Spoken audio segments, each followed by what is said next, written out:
Hi, good morning, everyone. At least that's what it is here.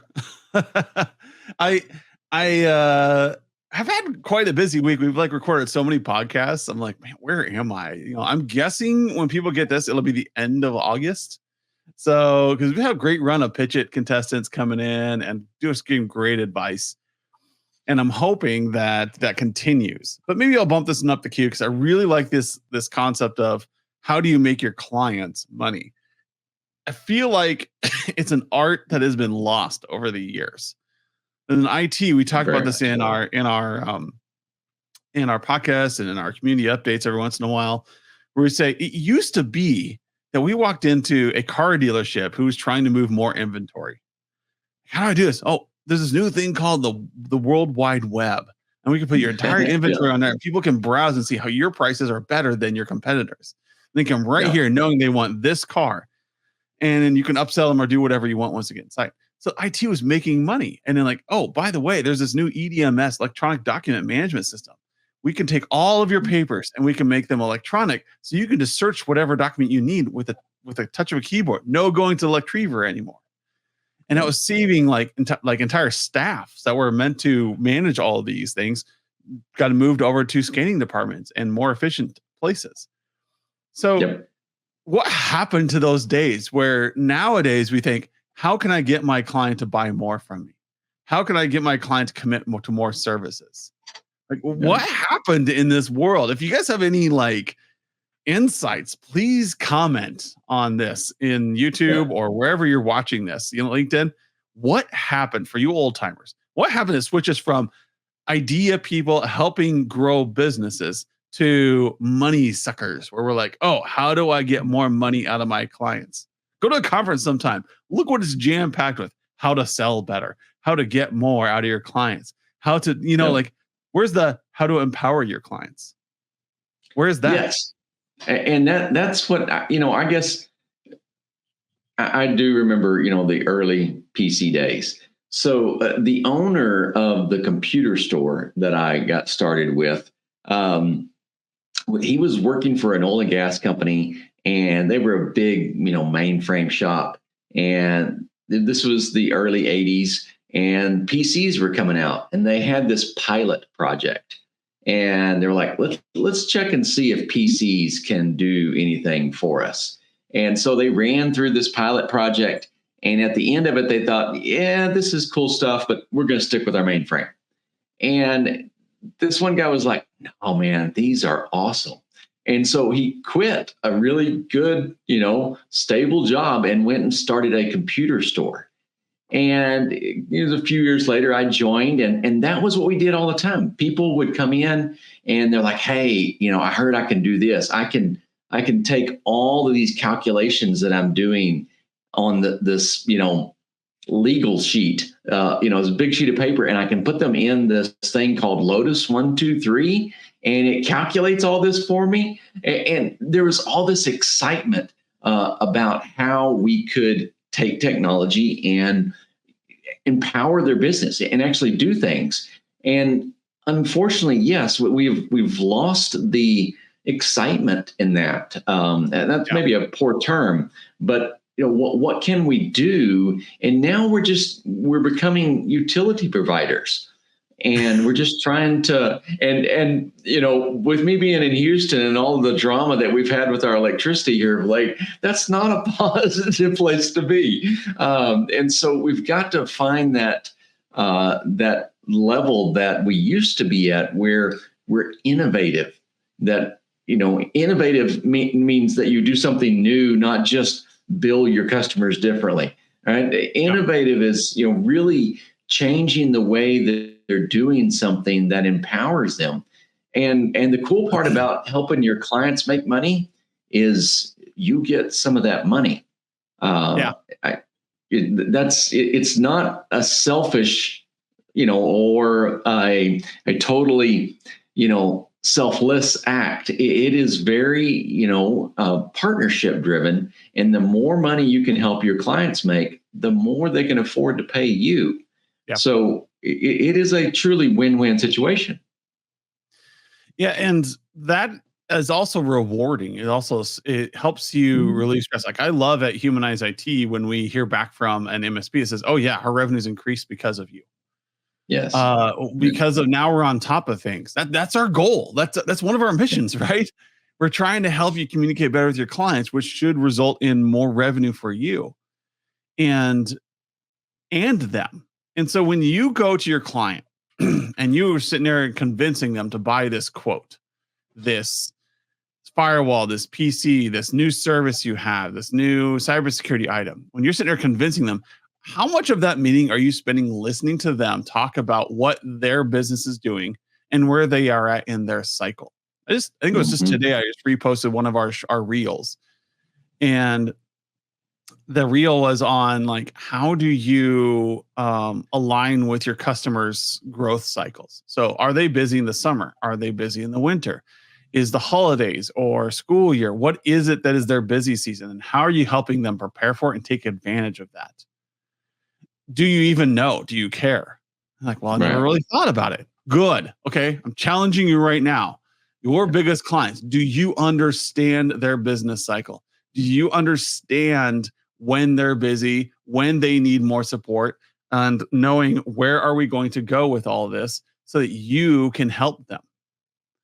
Do you understand your client's business enough to say, oh, it's June, I need to call Acme and say, hey, how are things going? Are you ready to ramp up?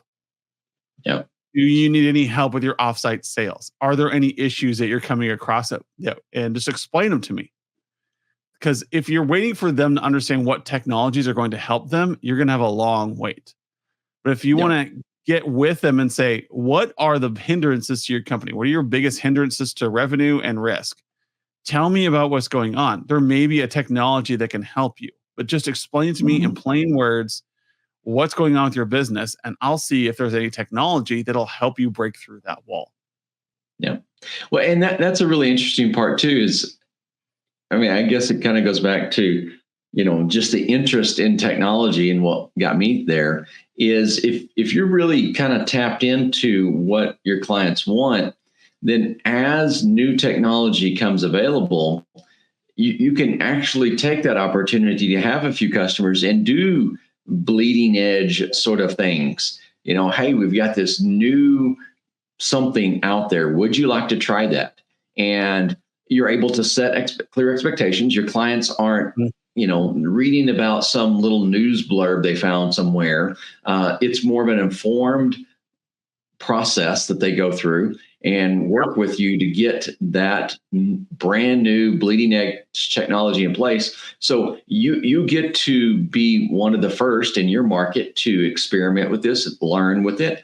And if it's successful, you're going to be the premier provider of whatever this is. So this is really good for you, but along the way, your clients have an opportunity to perhaps drastically affect their business. And those don't always work out. We've probably Yeah. all been, part of those before, but when they do, they're really, really good. And you're going to be seen as the partner that helped them implement that transformational, element into their business. That's a great place to be. And it's a great place to make money at as well. Yeah. And that will also create loyalty from your customer. They know you're a go to, they know you're somebody who can help them with decisions. And that is what you want to look forward to. You want your clients to see you as a strategist. And that's on you.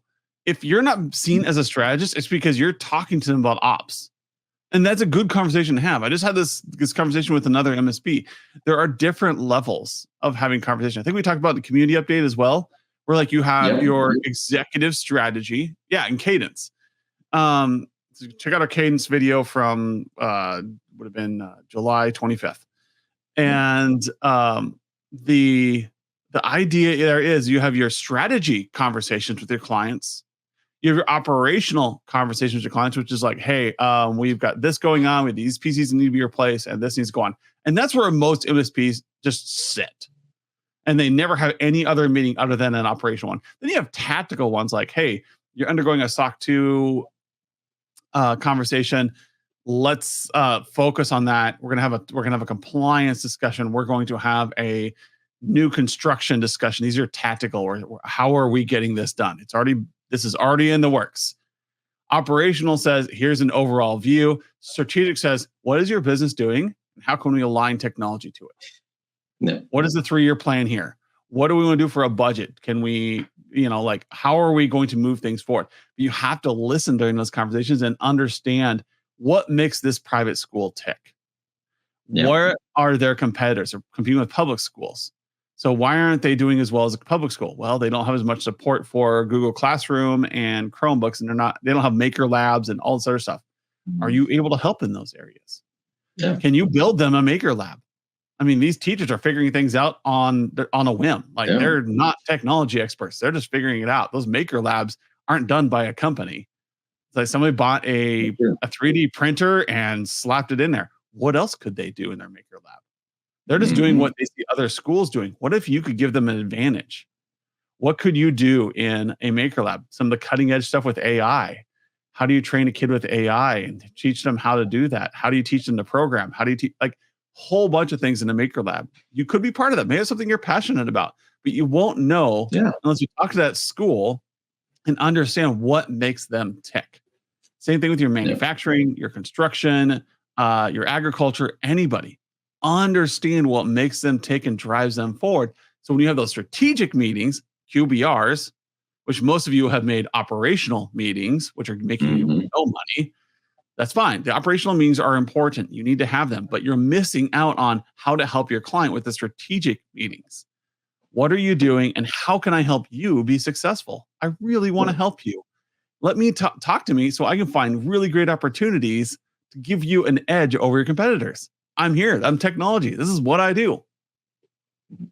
Well, here's a great idea to try out, and to kind of start down this process. Look at your clients and look at your accounts receivable. Right? Which clients do you have that are constantly behind in their payments? And now, there's a couple of reasons why, well, probably a lot of reasons, but probably 2 main reasons why they're behind. One, that they're just not a very streamlined sort of company, right? They're missing invoices. They intend to pay it, but something comes up, all right? So they've got other distractions, and that's another conversation perhaps. But there's another, large category there, and they're struggling with cash, right? And so they're having a hard time making the payment on your services.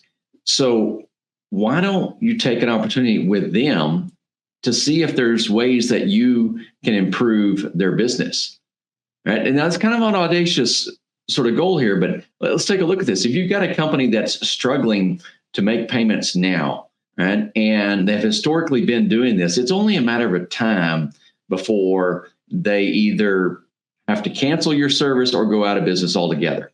So, I mean, it's now or later, but either their contract is going to drastically reduce or go away altogether. So jump in here and see what you can do to help their business. Sit down, have a strategic session with them, and at the very minimum, if you can help them improve things enough for you to get paid regularly, that's great. But there is a really fantastic opportunity for you to jump in here and help a company that is struggling and flip them over to very successful, right? And when you do that, that is a huge gain. You are going to be the hero for them, and they're going to tell everybody about how you help transform their business and save what they've been investing in.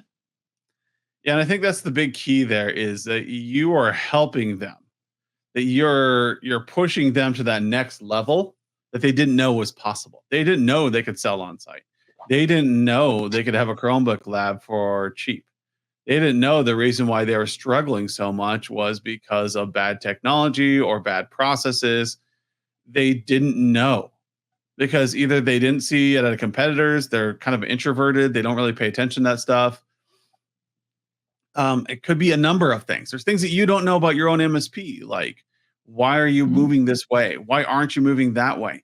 these are things that you need to know, and so that you can make a good decision. And who brings those decisions to you? You saw it at a conference, you saw it at another MSP, you saw it on a Google ad, I don't know. But something has to make you aware of the technology or the process that's going to change your business.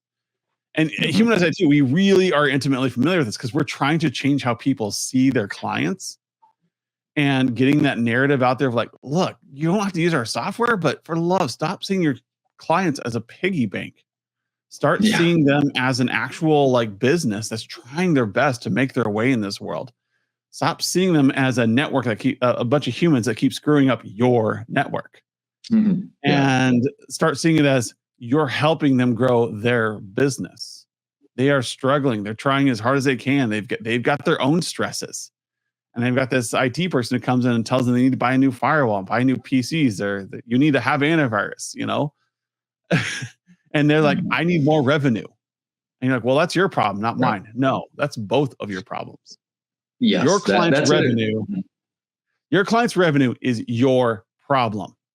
I'm going to speak this clearly. If they are your client, Yes, their revenue stream is your problem. Switch that absolutely. mentality now, and you will Absolutely. have better relationships and you'll see things in a whole different light. It'll be an aha moment for you. Mountaintop experience. Wait a minute. I am part of my client's success story. Yes. If you're not part of the client success story, you're just pushing a broom. Right. You're cleaning up after them. And that's a frustrating place to be. And that's where a lot of you are. You're just cleaning up after your clients. Get ahead of that. That's where you can have your operational meetings. Keep doing your operational meetings. That's fine. But start thinking, hey, we need to do strategy sessions where I can help you get a competitive advantage and help you increase revenue. There may be some things that you're doing. Or maybe you get one person in the medical arena that you come with a great idea on how to improve the client intake process by having iPads that you hand out and they hook into Epic and they are able to do their forms real quick. You've seen those at the bigger hospitals. What about the smaller clinics? Why aren't they handing out iPads to help fill out the paperwork ahead of time? Well, maybe they just never really thought about it. They've been doing paper forever. It's just the way they do it. Well, you solve this problem for that one clinic. You find a really great way to onboard Mhm. them, to give them these Android or iPads that are going to help them intake clients faster, and it's going to do some amount of paperwork. Well, now you've got 16 other clients that are doing the same thing, small clinics, blood donor, whatever it is. And you can now walk in and say, hey, we did this for another client. We would love to do it for you. It was a big success over there. If you'd like to talk to them, you can call them and say, hey, like, how is those iPads going? Like, oh, we've been thinking about that forever. And we never really knew how to make the system work. And you're saying you guys do? Like, yes. Here are Yep. the HIPAA requirements. Here are the problems that you need to have for technology. Here's how you track the devices. Here's how you hook it into Epic or whatever system you're using. And we can do that all for you. Here's how much it costs. And Mhm. like that's gonna save you, 30 hours of paperwork every week. Yeah, and some of those will be really easy to calculate. Those return on investments, the ROI on those sometimes are, especially when you're kind of doing brand new sort of implementations, those are much easier to track. And those become those great wins that your clients see that and like, oh yeah, they saved me a lot of money or they helped me make a lot of money. And when your invoices show up, there's not an issue there of, oh, do I need to pay this, or wow, can I get a discount, or it's, oh yeah, this is the investment that I made in my business. Yeah. And that is where you become the hero. And I'm not talking just about medical. I'm like, these are me. Like, I have not been in the technical arena for years, like 5 years is solid. And I'm just thinking these things off the cuff. Well, I have seen at people around here in Lincoln, Nebraska. Like, what about flower shops who could be doing more ordering? Are they plugged in? Are they doing cute little things with some of the new digital signage? I don't know. What are some of the things that you're seeing globally happen, and how can you help your clients? You got schools. How do you help them reach the next level? You've got medical offices. How do you get them to the next level? new construction or old construction, remodeling hotels. I know a lot of you out there do a lot of apartments. You love apartments. I don't know why, but you do. And but you can rinse and repeat. You know how this works. You can rinse and repeat once you have a solution that's going to be cutting edge. Well, what's the next thing? What is the next edge you can give people? Campgrounds. Camping is massive here in the Midwest right now. Ever since the pandemic, it is almost impossible to get a campsite. What if you could help them book online? What if you could help them get Starlink so that they've got an edge over the campground next to them where they now have Starlink or fiber? What are these things that you can do and only you can bring to the table? Because these people don't know. They may be looking at their competitor saying, how did they do that? I don't know. And I don't even know who to talk to about it. So, yeah. Well, this kind of circles into something that, I've been on for a little while, kind of reminding everyone that our jobs came out of being an outsourced solution for an internal team. All right. Yeah. We used to be internal IT. Right. We had, directors and we had budgets and, we were all part of the company. And as technology, moved into smaller and smaller organizations, that just wasn't realistic. But that's the genesis of the IT team. And so if you think of yourself as the IT director of your team, and you're sitting down at the conference table with your client, right? And if we're playing things out here in the little scenario, if you were working for that organization, if you were actually on staff, you had an office there, your title said IT director, and you showed up for a management meeting, and the owner of the company goes around the room and says, hey guys, we're really struggling with revenue. Sales are down. We're not seeing all these sort of things come around. And, the production department chimes in and, they're different divisions and everybody chimes in and they get around to you and you go, hey, revenue's not my problem. That's your guys' problem. I have a budget here that you guys need to approve so we can buy new PCs. All right. You're not going to be working at that organization much longer, right? You need to be part of the solution. How does IT help out the rest of the organization? And that's the mindset that you need to have, even as an MSP supporting that 5-employee shop down the street. You are part of their team. How can you help out? Yes. How are you part of their company? I think it's just that we have trained small businesses that this is normal. They don't know there's an other way. There's a better way, a more efficient way than this crap fest that is, this guy shows up, fixes our computers, and walks out the door. That is the story I hear from small businesses. They know your name. They know that you're on call, and they know you'll fix the computer problem. They don't know that you understand other technology, that you can help them grow their business. If you just have an hour of their time and they were to explain to you the problems they were having with their company, you could be like, well, why aren't you using 5G with your kiosk to make things a lot easier? I didn't know that was the problem. Why aren't you doing Chromebooks? Well, they never connect anyways. Well, you only have one access point. Yeah. I can help with that. You need at least 20 for this space. And now you've got a solution. Now you're a hero. Now and that feeling of value is great. And now you're making them money. You're helping that nonprofit accomplish their mission. You're helping that school reach more children and give them a better education. You're part of the solution.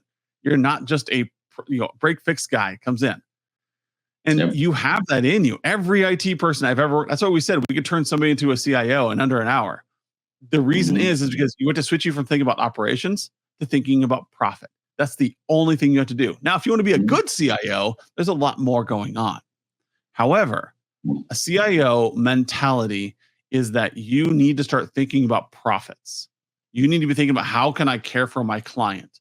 And every tech I've ever worked with in a corporation is capable of this. Some were better than others.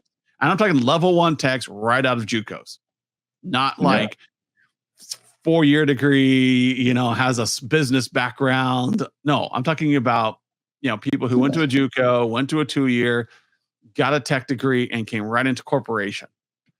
I've seen them come up to strategies that have enabled an entire organization to benefit because they asked better questions. They started seeing the client as not the client, but the company as their responsibility, not just somewhere they worked. Mm-hmm. And I want to do that for all of you. If you want to help your clients make money, then you need to see them as your problem, their revenue as your problem, as if it was your own, as if your contract depended upon them growing. Do that, and you're going to have a great, great future with your clients. There you go. All right. Thank you, Skip. And we'll see you all next week. See ya.